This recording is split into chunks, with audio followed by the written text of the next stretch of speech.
Okay guys, so Witch Queen has just dropped on the global version of the game, and today we're going to be talking about how you should build this character, what skills you want to upgrade first, what skill cards you want to equip on her, what gear you want to run on her, whether or not she's actually worth enhancing, what talents you want to run on the talent tree, and then of course what teams she is going to fit well on for both PvP and PvE.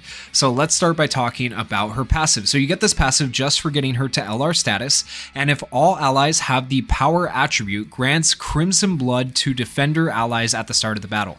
This is really good because Crimson Blood is if HP is equal to or lower than 30%, grants immortality for one turn. That works really well, obviously, with Black Asta. This character was like specifically designed to work with Black Asta, so if you got Black Asta, then you probably want to get Witch Queen if you have not already gotten her, but giving Black Asta immortality and then also dropping him below 30% health with her ultimate is going to allow him to have anti-magic and basically be unkillable, which is actually just insane. And then he will get the chance to heal up from Witch Queen as well once he does either his ultimate or his skill 2. Then for her skill 1. Her skill 1 is called Grasp of Fresh Blood. It is a single target attack. It inflicts bleed on an enemy, dealing continuous damage for 2 turns. It also grants a defender ally 15% of own max HP as HP recovery, which is really nice. So that's how she's going to end up also healing Black Asta potentially through that. And then the bleed is of course nice as well, because when you put continuous damage on the enemies, it also helps out her enhanced passive, which you get by duping her out. Her skill 2 is an AoE attack. It has a 50% chance to inflict continuous poison, bleed, and burn on all enemies. So if you're in PvP taking on 4 enemies, you have a 50% chance to land this on all enemies, and this will last for 2 turns. It inflicts if you have the skill card, inflicts a reduced HP recovery received level 4 debuff on an enemy for 2 turns as well. So that's actually pretty good because that's reducing the HP they recover by 50%. So if you've been having a hard time dealing with like Mimosa or the Season 2 Charmy who does the continuous healing, this is actually a good character for stopping that.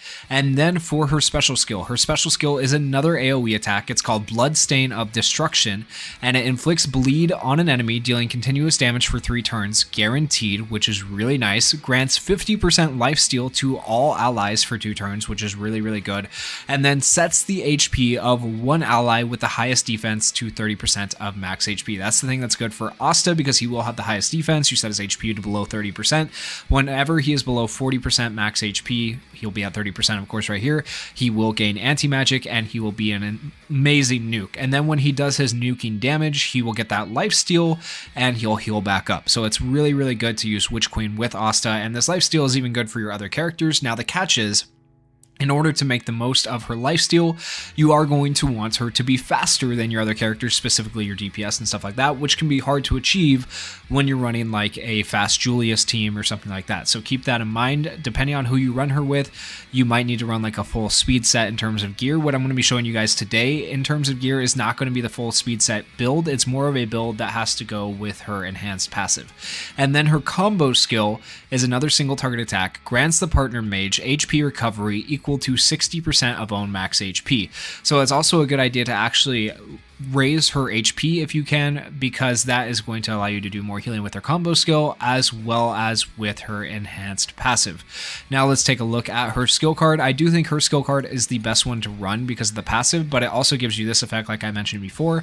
But the passive is, when hit by an enemy who is taking continuous bleed damage, there is a 40% chance to grant a 70% increased defense buff to all allies for 2 turns. Does not stack, but that's pretty good to be able to increase defense for your allies whenever you're hit by an enemy who's bleeding. And as you know, Witch Queen does have AoE bleed, so it's pretty easy to achieve that. So that's a pretty good skill card for her.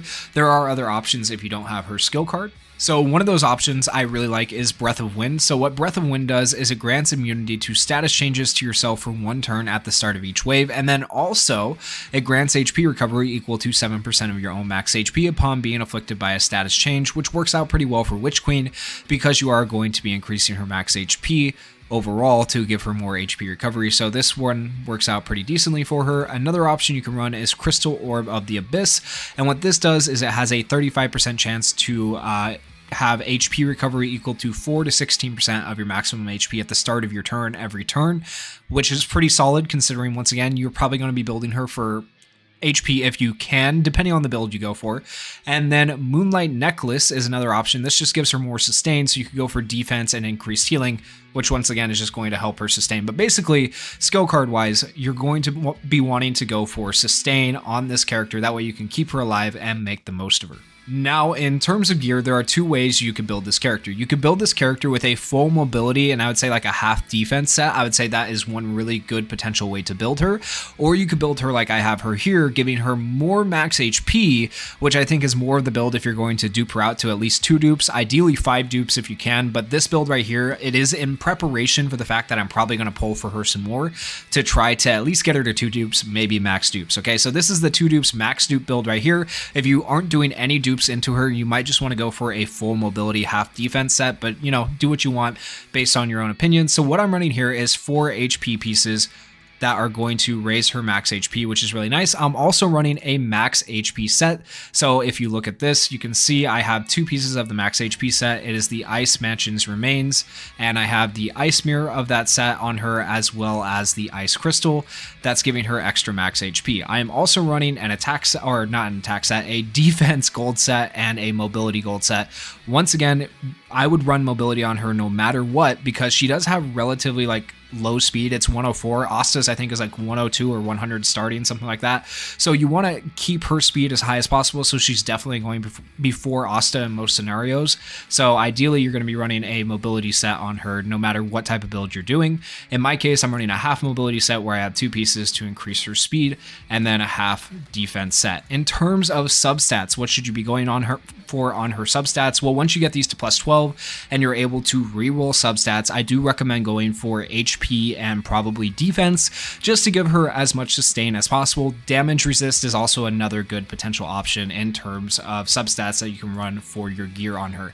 And in case you're not familiar with what these sets are or how they work, if you go over here to sets and you look here, you have your attack set, defense set, HP set, and over here you have your gold versions of those sets: attack, defense, HP. Gold sets are always better than regular sets, so try to run gold sets on your characters when you can.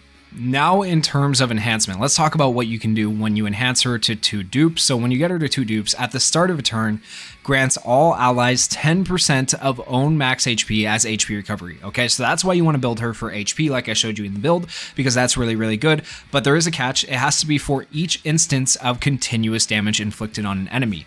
Well, it doesn't really matter that that's the case, because she does bleed the enemies. Witch Queen does that, and if you run her with other characters, maybe like Season 5 Magna, who does the burn right off the rip, right, you can actually do quite a bit of HP recovery. So having Witch Queen now actually works pretty well and brings, I would say, Magna a little more into the meta than he was before upon release here on Global, because you do have this recovery. So now you can run her, you can run Magna, and you can run Black Asta all together and actually make something of it, and that's actually a pretty decent like red team, and maybe like red Yuno with her, and that would be a decent mono red team.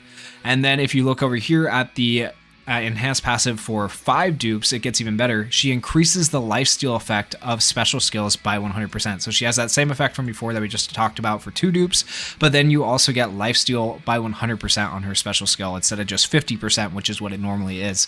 So that's really, really good. So if you can, I do recommend max duping out Witch Queen. It's not necessarily the easiest thing to do, especially with all the stuff they're throwing at us this month with Black Asta and everything, all the Season 5 characters, everything that just came out. Like, Global has been moving so quick, right? So I know not everybody's going to be able to max dupe her, but if you can, try to go for 2 dupes. Fauna is still coming out after this, Green Fauna, and she's really good, so you got to make some choices. If you just want to get 1 copy of her, you can definitely survive with 1 copy and beat a lot of the content in the game.